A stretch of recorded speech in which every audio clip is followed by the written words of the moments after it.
गोजोनथाव खौरां नोंथांनि गथ'खौ गुनगोनां फरायसा खालामनो सानदोंब्ला बे समाव दतमा इउएन एकाडेमिया लानानै फैदों प्रि एडमिशन। नंगौ, नोंथाङा थारखौनो खोनादों। गुनगोनां फरायसा दानायजों लोगोसे बयनिबो सुबिदानि थाखाय दतमा इउएन एकाडेमिया लानानै फैदों प्रि एडमिशन। सोलोंथाइ बोसोर 2026-27 मायथाइनि थाखाय केजि 1 निफ्राय थाखो 9 सिम प्रि एडमिशना सोलिगासिनो दं।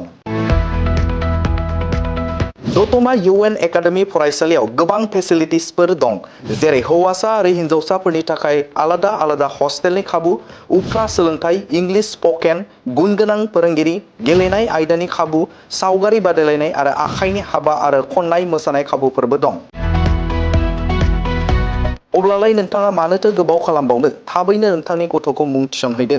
गोबां बाथ्राखौ मिथिनो थाखाय दतमा इउएन एकाडेमिनि नैबे 7006603887 जानबुं नाम्बारनि गेजेरजों जगाजग खालामदो। दतमा एकाडेमि, दतमा, क'क्राझार।